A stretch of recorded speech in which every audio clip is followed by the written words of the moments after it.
बिस्मिल्लाहिर्रहमानिर्रहीम। अस्सलाम वालेकुम वरहमतुल्लाहि वबरकातुहू। अल्लाहुम्मा आफिनी फ़ी बदनी, अल्लाहुम्मा आफिनी फ़ी समई, अल्लाहुम्मा आफिनी फ़ी बसरी, ला इलाहा इल्ला अंता। इलाही मुझे मेरे बदन में आफ़ियत दे, इलाही मुझे मेरे कानों में आफ़ियत दे, ऐ अल्लाह मुझे मेरी आँखों में आफ़ियत दे, और तेरे सिवा कोई माबूद नहीं। सदक़ल्लाहुल अज़ीम।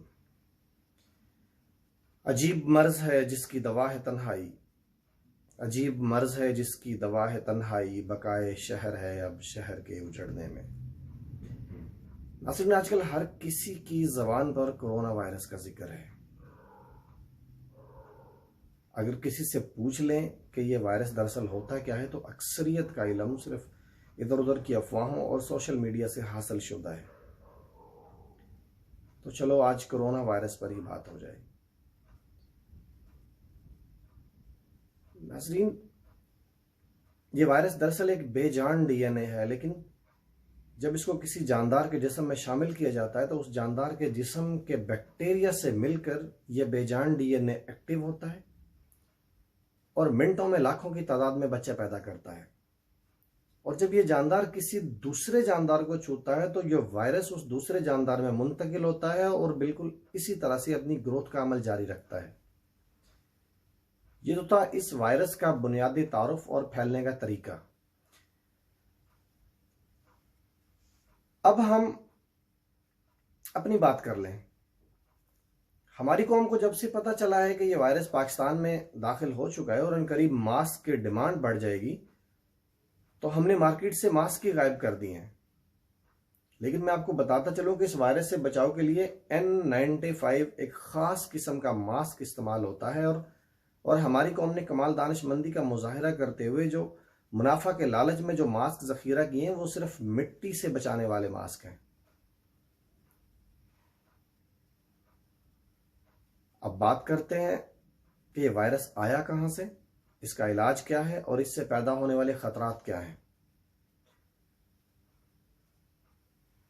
नाज़रीन, जो मैं आपको बताने जा रहा हूं वो शायद आपको हैरत में डाल दे, क्योंकि अभी तो ये बात मशहूर की जा रही है कि ये वायरस चमगादड़ खाने की वजह से कुछ माह पहले पैदा हुआ है और बड़ी तेजी से फैल रहा है।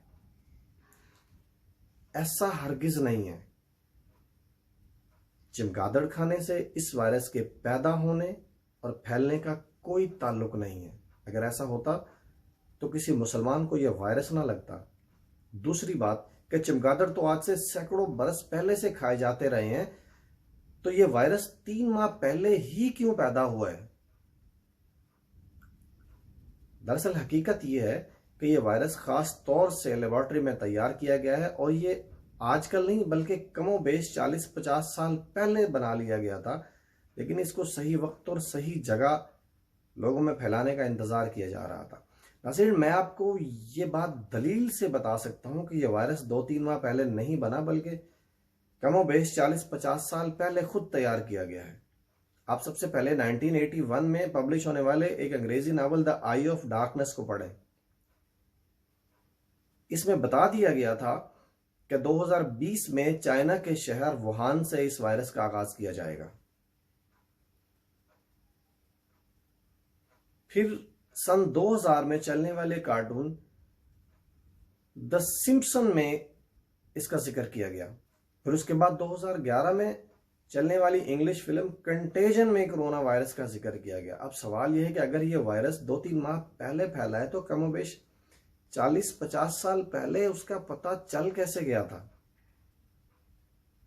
तो इसका जवाब यह है कि हम हालत जंग में हैं और ये जंग तलवारों और बंदूकों से नहीं लड़ी जा रही, बल्कि इस जंग को 5th जनरेशन वार का नाम दिया गया है। जी हां, 5th जनरेशन वार, जिसमें किसी दुश्मन को उसके सामने आए बगैर शिकस्त से दो चार कर दिया जाता है। नाज़रीन, हमारा दुश्मन हमारी सोच से कितना आगे निकल चुका है, हमें इस बात का अंदाजा ही नहीं है। हम अपने दुश्मन से कई 100 साल पीछे चल रहे हैं। अगर हमने अब भी खुद को जदीद तर्ज के मुताबिक ना ढाला तो आने वाले दौर में हमारा नामो निशान तक मिट जाएगा। और रही बात इस वायरस के इलाज की, तो आप खुद देखेंगे कि आने वाले कुछ दिनों में अमेरिका या इस्राइल ऐलान कर देंगे कि उनके साइंसदानों ने कोरोना वायरस का इलाज ढूंढ लिया है। और सोचने की बात यह होगी कि पूरी दुनिया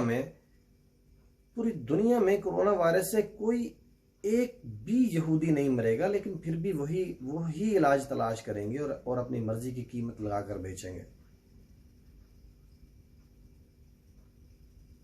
सरीन, इस वीडियो का सबसे अहम मकसद कि कोरोना वायरस से बेशक इंसानी जानें ज़ाया हो रही हैं और इंसानी जान के ज़िया का इससे बड़ा कोई नुकसान नहीं है, इंसानी जान का कोई नेमुल बदल नहीं है, लेकिन फिर भी हम कोशिश करेंगे कि थोड़ा सा अपने लोगों को एक पैगाम देने की कि असल खतरा क्या है। मैंने कुछ दिनों पहले सोशल मीडिया पर वायरल हुई किसी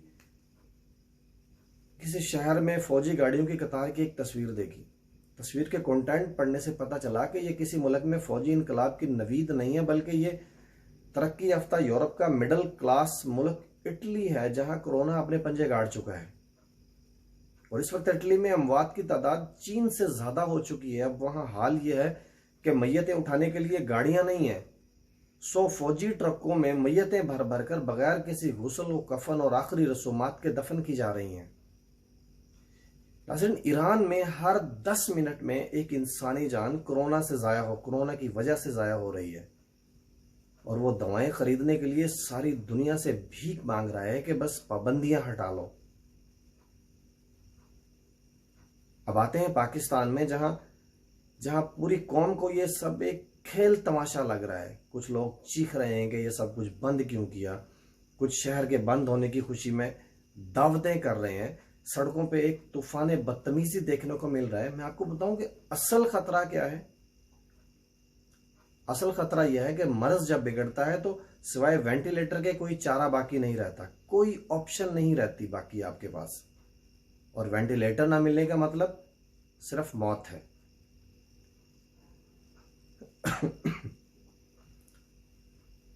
नाज़रीन, दस्तयाब आदाद-ओ-शुमार के मुताबिक पूरे मुल्क में कुल मिलाकर कमोबेश जो वेंटिलेटर्स हैं वो शायद 2500 से ज्यादा नहीं है। अब आपने ये तादाद यकीनन पहली बार सुनी होगी, तो अब थोड़ा सा घबरा लें।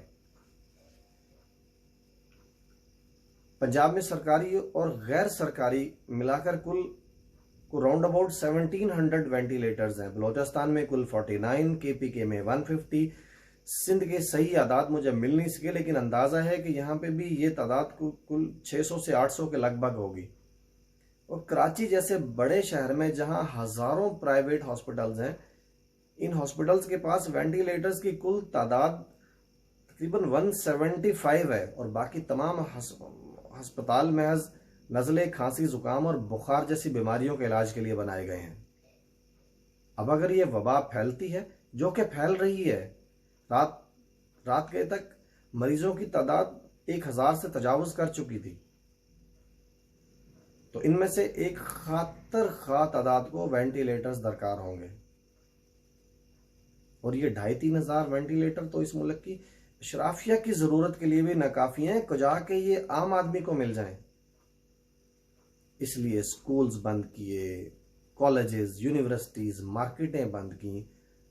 अब भी अगर आवाम ने संजीदगी इख्तियार नहीं की तो गुजारिश होगी कि हुकूमत कर्फ्यू लगाने का सोचे। नाज़रीन, 1,75,000 वेंटिलेटर्स हैं अमेरिका के पास, और वो खौफ से लरज़ रहा है। भारत जो हमसे मेडिकल साइंस और टेक्नोलॉजी में बहुत आगे है, वो कर्फ्यू नाफिज कर चुका है। ऑस्ट्रेलिया ने अपने मुल्क में दाखिला बंद कर दिया है। चीन जैसे टेक्नोलॉजी के सुपर पावर ने इस जंग में महज लॉकडाउन पर अमल करके फतह हासिल की है। जनूबी कोरिया ने लॉकडाउन करके ही खुद को बचाया है। मुझे मालूम है माशी नुकसान बेहद शदीद होगा, क्योंकि यहाँ आजर सफाक है। दुकानदार अपने मुलाजिम को बगैर काम के तनख्वाह नहीं देगा। रोजाना की बुनियाद पर दिहाड़ी करने वाले मजदूरों का चूल्हा बंद पड़ा है। लेकिन अगर ये नहीं करेंगे तो तस्वीर का दूसरा रुख इससे भी भयानक होगा। याद करें जरा हीट स्ट्रोक को, वो तो सिर्फ एक कराची शहर की रुदात थी। 4 दिन में हशर ये था कि ना कफन था ना दफन करने वाले थे, मुर्दा खाने भर चुके थे, नुमाइश चौरंगी पर जेडीसी टेंट लगाकर मैयतें रख के बैठा हुआ था। मेरी गुजारिश है कि मजदूर और दिहाड़ीदार तबके के लिए मिडिल क्लास उठे और अपने साथ कम से कम एक खानदान को कम से कम एक वक्त का ही राशन दिलवा दे। लेकिन ये जो हिदायत हैं कि मास्क पहने, हाथ ना मिलाएं, इज्तिमात ना करें, घरों में रहें, बिला सबब घरों से बाहर ना आए, खुदारा इन पर अमल करें। ये सब मजाक नहीं है। ये सारी दुनिया पागल नहीं है जो अपने कारोबार समेट के बैठ गई है। आप अल्लाह पर तवक्कल करें, लेकिन अपने इंतजामात करने के बाद। ये वक्त फेसबुक पर मेम्स बनाने, नून लीग और पीटीआई सपोर्टर्स की पॉइंट स्कोरिंग जंग और ट्विटर पर उस्मान बुजदार और शहबाज शरीफ को रगड़ने का नहीं, बल्कि एक कौम बनकर इस बहरान से निमटने का है। हसरीन, ये वबा है। ये तीसरी आलमी जंग के दर्जे की इमरजेंसी है। इसे समझें और अपना कैलेंडर अपन एक तरफ रखकर खुदारा पूरी कौम संजीदगी का मुजाहिरा करे। अगर आप वबा के मामले में अल्लाह पर ही भरोसा करना चाहते हैं तो फिर रिज़्क के मामले में भी करें। तंगी तो यकीनन होगी। ग़िज़ाई किल्लत इस वक्त सबसे बड़ा खतरा बनकर सामने खड़ी है। ऐसे हालात में हमें सोचना यह होगा कि हमें खुराक के मामले में मोहतात होना है। हमें खुराक के फजूल ज़िया को रोकना है। हमें फालतू की दावतें बंद करनी है। अगर हम खाने के लिए बाहर नहीं जा सकते तो इट डज नॉट मीन्स कि डिलीवरी बॉय से ऑर्डर करके घर मंगवा के खा लिया जाए।